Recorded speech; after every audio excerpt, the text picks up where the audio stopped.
Welcome to Fred Achando Analysis, ladies and gentlemen. If you are watching our channel for the first time, kindly subscribe, click the notification bell so that YouTube will notify you whenever we do a video like this, and like our videos. Let me know where you are watching this video from. Are you in Kenya, outside Kenya, or which county if you are in Kenya? We must separate impunity from acts of law. There are certain acts of parliament or parts of articles of our laws that are unfair. But as long as they were created by an act of parliament or a gazettement from a presidential power, we can only do away with them by repealing them.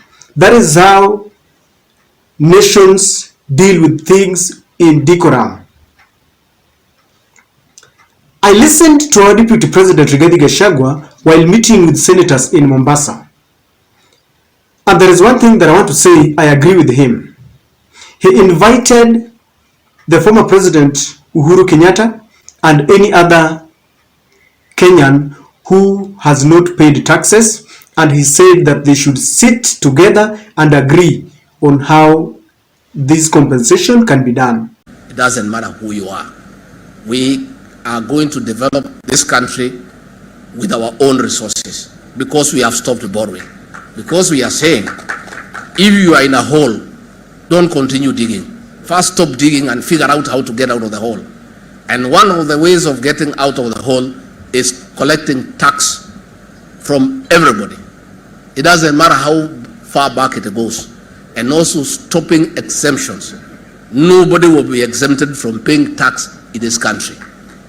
And if you want to be exempted from paying tax, you buy an advert in the newspaper and apply to the people of Kenya. The President, the CS National Treasury will not exempt anybody from paying taxes. So let those who have not been paying taxes not get jittery. Just make arrangements. You have not been paying tax, well, lipa kodi. And if you have a problem with what we are asking you to pay, we are open for discussion.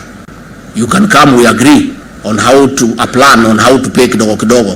You can pay us $1 billion every month mpaka umalize. Kuna shida? Kuna haja kupiga kelele? Ya Mungu ni ya Mungu, ya Kaisari ni ya Kaisari. It's very simple. It's in the Bible. What we are doing is what is in the Bible. Tax you must pay. And everybody must pay tax. Senators, you pay tax. Your pay slip is there. Unalipa kodi hapo. Kama wewe ni senator umechaguliwa unalipa tax, hata wewe utalipa. Hata ukipiga kelele, hata ukienda wapi, kodi utalipa. And that is, and there is no negotiation because how we are collecting 2.2 trillion. This is what I have been advocating for all along. I personally believe that there isn't any nation that can grow on political witch hunt.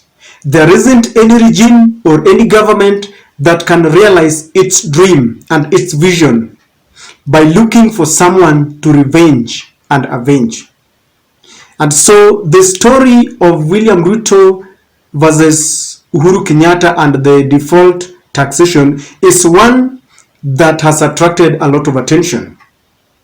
But there are things that I disagree with from Gachagua's statement. Number one, the Kenyatta family and the Moi family were exempted from paying taxes because of an existing law. It was not their own creation.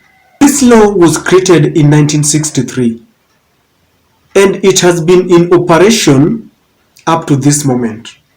If this administration now feels that the retired presidents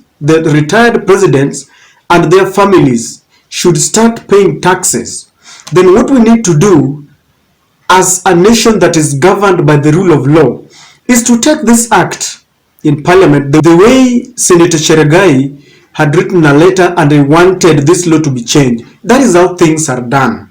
So that we repeal this section, and moving forward from the date of repealing this section, That is the commencement of these families paying taxes. We cannot backdate it to 1963. It's just impossible. It beats logics.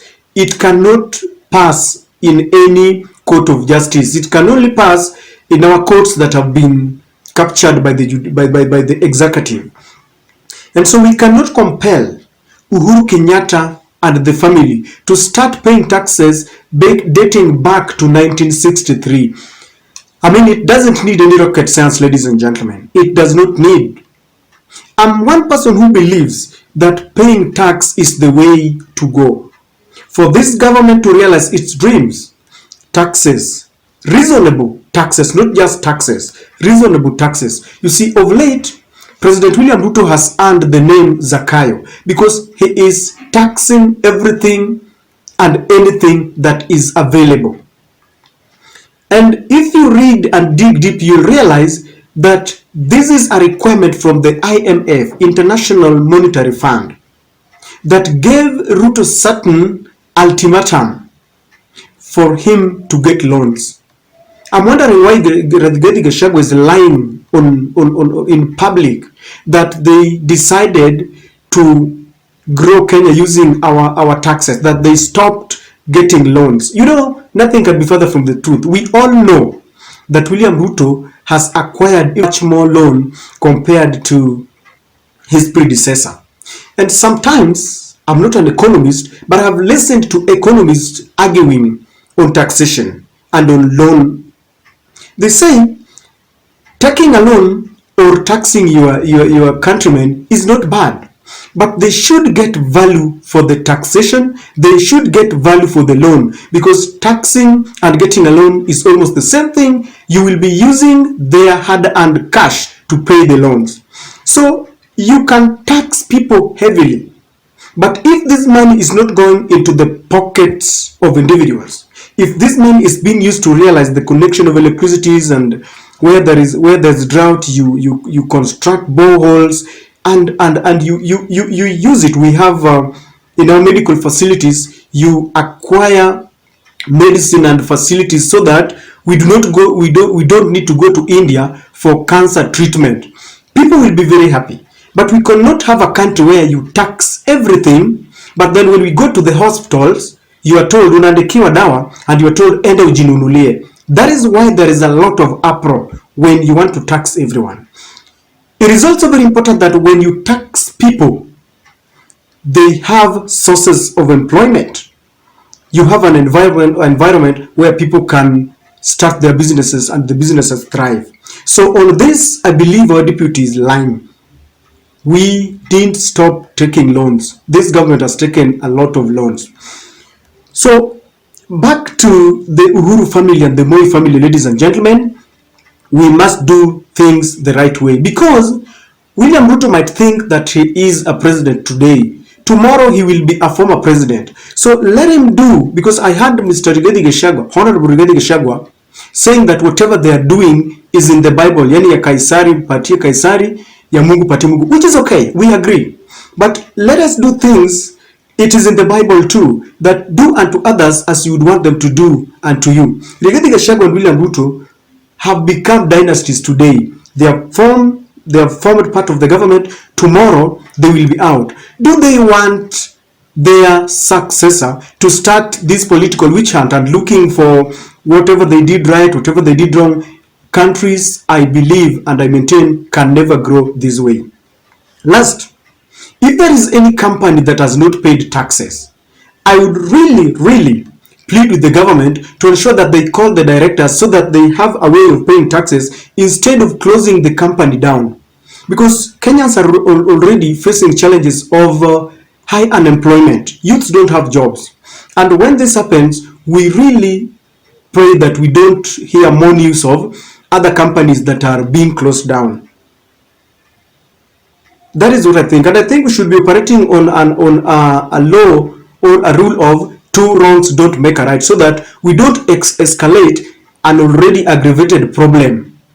This won't take us anywhere, ladies and gentlemen. So I agree on Gachagua that we must pay taxes, but I disagree on him on political witch hunt, and I disagree with him that we should backdate the taxes that were never paid by the former president, because it wasn't their making, it was under the law. Let us repeal the law. They control this parliament. Let them charge their members to go and repeal this law, so that moving forward, it will start with President Ruto.